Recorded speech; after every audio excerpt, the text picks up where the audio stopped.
नमस्कार। आज कार्तिक शुक्ल अष्टमी शके 1936 सादर करत आहोत ठाणे वार्ता। ठळक घडामोडी। 20 कोटींची खंडणी मागितल्याप्रकरणी शिवसेनेचे आमदार प्रताप सरनाईक यांच्या विरोधात गुन्हा दाखल। राज्याचे मुख्यमंत्री देवेंद्र फडणवीस होतील हे शेखर साळगावकर यांचं भाकीत ठरलं खरं। आणि राष्ट्रीय एकता दिनानिमित्त विविध कार्यक्रमांचं आयोजन। या आणि इतर घडामोडी विस्तृतपणे पण काही क्षणातच। ठाणे वार्ता पहा श्रीस्थानक वाहिनीवर। आता सकाळी 9:15 पासून रात्री 9:15 पर्यंत ठाणे वार्ता, ठाण्यातील पहिलं दृकश्राव्य माध्यम। श्रीस्थानक वाहिनी ठाण्याची स्वतःची वाहिनी। ठाण्यातील घडामोडी, कार्यक्रम, वादविवाद, अगदी गाणी, नाटकं याचा आनंद घर बसल्या पहा श्रीस्थानक वाहिनी। आपल्या ठाण्याचं हक्काचं व्यासपीठ श्रीस्थानक वाहिनी। ठाणे वार्ता आता संकेतस्थळावर देखील ठाणेवार्ता.com वर क्लिक करा आणि ठाण्याच्या घडामोडी जाणून घ्या।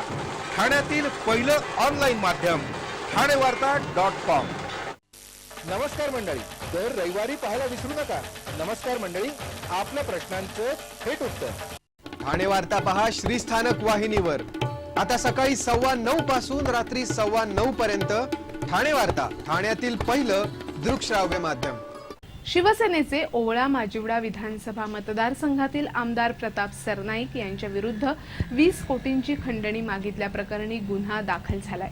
भारतीय जनता पक्षाचे ओवळा माजिवडा विधानसभा मतदारसंघातील उमेदवार संजय पांडे यांच्या तक्रारीवरून प्रताप सरनाईक आणि इतर 10 ते 12 जणांवर हा गुन्हा दाखल झालाय।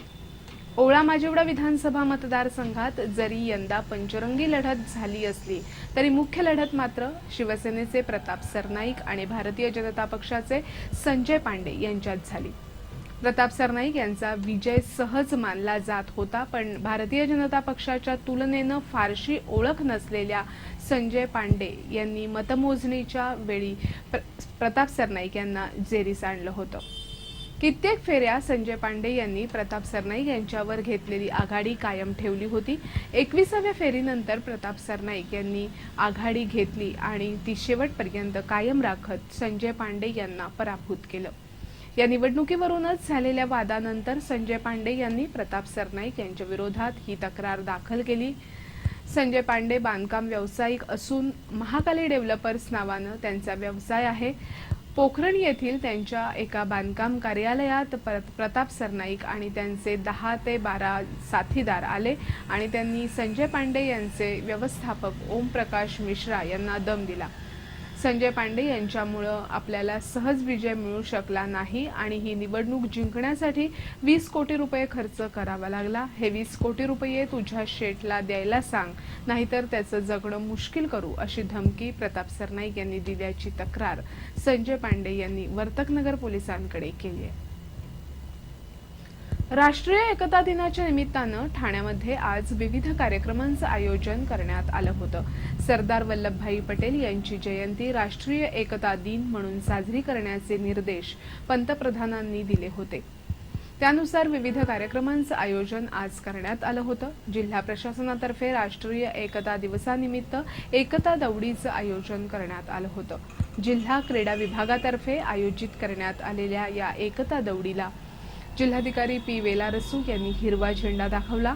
काशीनाथ घाणेकर नाट्यगृहापासून सुरू झालेली ही एकता दौड वसंत विहार पवार नगर मार्गे पुन्हा काशीनाथ घाणेकर नाट्यगृहासमोर विसर्जित झाली।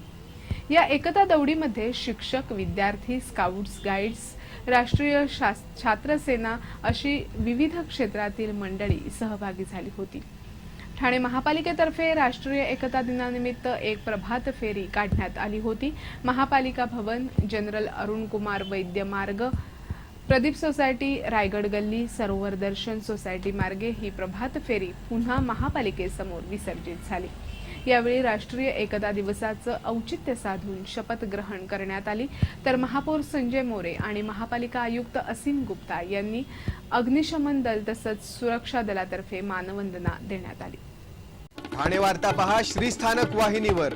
आता सकाळी 9:15 पासून रात्री 9:15 पर्यंत ठाणे वार्ता, ठाण्यातील पहिलं दृकश्राव्य माध्यम।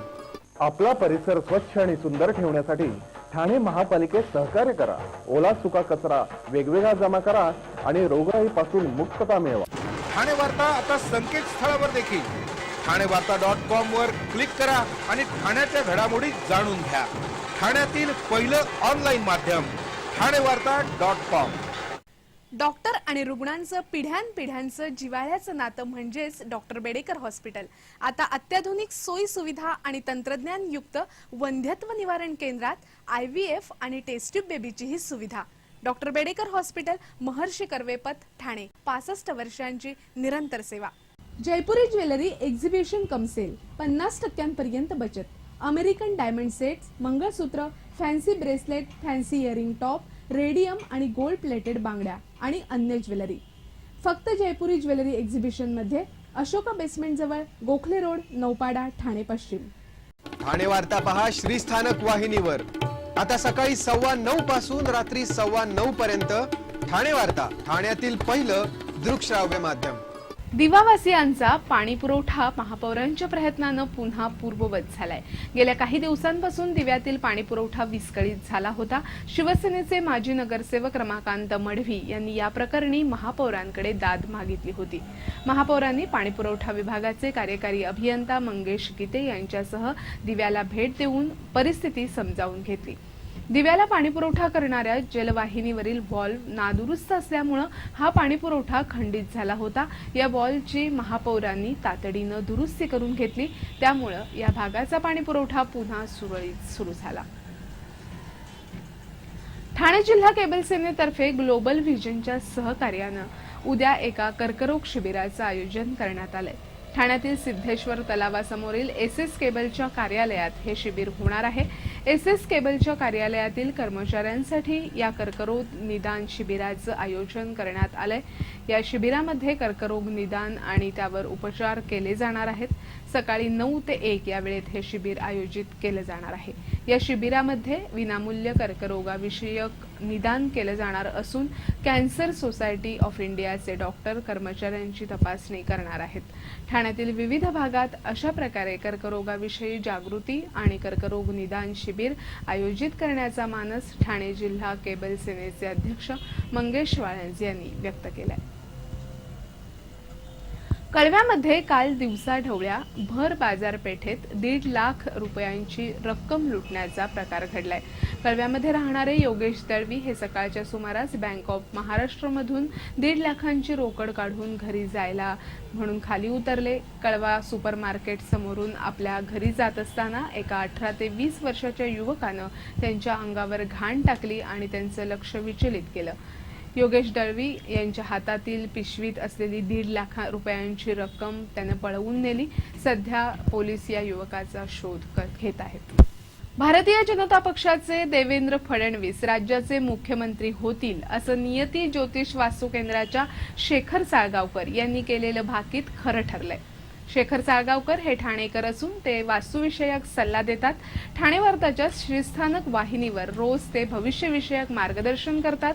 साळगावकर यांनी राज्यामध्ये भारतीय जनता पक्ष सर्वाधिक जागा मिळवेल असं केलेलं भाकीतही खरं ठरलं होतं. निकालाच्या दिवशी त्यांनी देवेंद्र फडणवीस राज्याचे मुख्यमंत्री होतील असं भाकीत केलं होतं. त्यावेळी फडणवीस यांचं नावही निश्चित झालं नव्हतं.